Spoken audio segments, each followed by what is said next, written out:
Je suis Dr Adama Traoré, je suis le président de la fêtière des consommateurs du Mali. Il y a des propositions, ou disons, le gouverneur et son staff ou son conseiller, ils ont fait l'état d'approvisionnement du marché en denrées de première nécessité, notamment, d'abord, denrées alimentaires et en hydrocarbures. La situation se complique au niveau des hydrocarbures. Et dans ce sens, il y a assez de propositions qui ont été faites dans ce sens. Quelle est votre proposition à ce niveau? Alors déjà, comme vous l'avez signalé concernant les produits de première nécessité, nous avons vu qu'au fait, les prix sont stables, le marché est assez fourni. À ce niveau-là, il n'y a pas beaucoup à dire. Ce que nous constatons, c'est surtout au niveau des hydrocarbures. La grande blessure, c'est les hydrocarbures. Pourquoi en est-on arrivé là? C'est ça le problème. La grande question posée, c'est par rapport à ça. Comment on en est arrivé là? C'est un combat qu'on a mené depuis déjà plus d'une trentaine d'années. Quand nous arrivions au niveau de la démocratie, les pères de l'indépendance avaient mis en place ce qu'on appelle pétrostock. Ils ont pensé au stockage. Car celui qui n'a pas de capacité de stockage ne contrôle pas son énergie. Donc les pères de l'indépendance ont mis en place pétrostock. Mais évidemment, avec la démocratie, nous sommes les terrains de la démocratie. Nous avons détruit Petrostock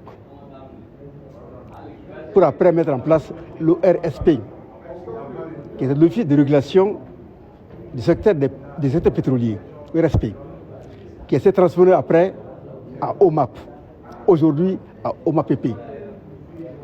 C'est pour dire, à l'instar des autres nations, qu'est-ce que les autres nations ont fait pour éviter ce qu'on est en train de vivre aujourd'hui?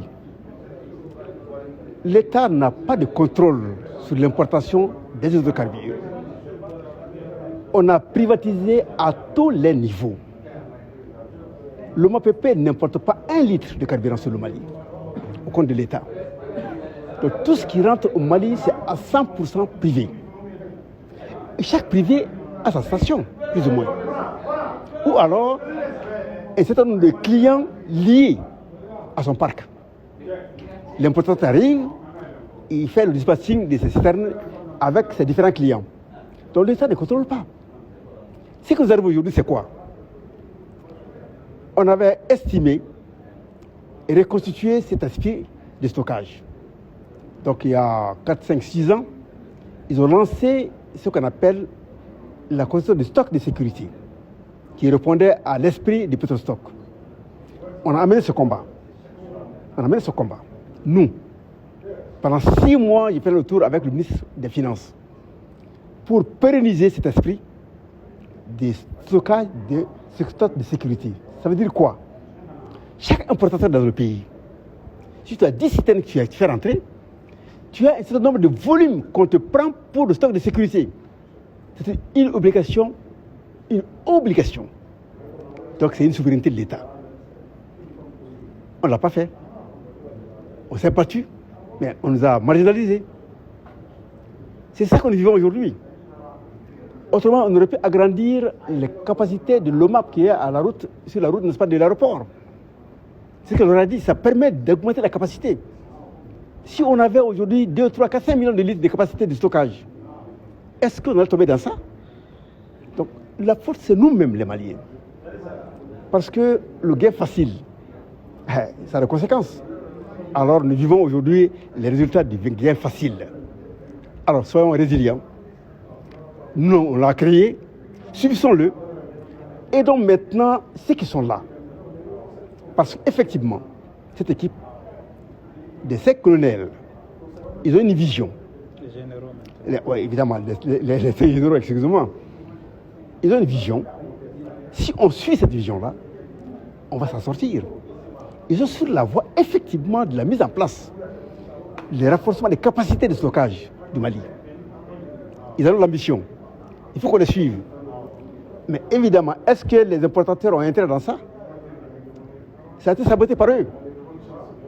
Donc il faut obliger maintenant tout le monde à suivre et amener l'État à prendre ça à bras le corps, faire des dépôts de stockage sur tout le Mali.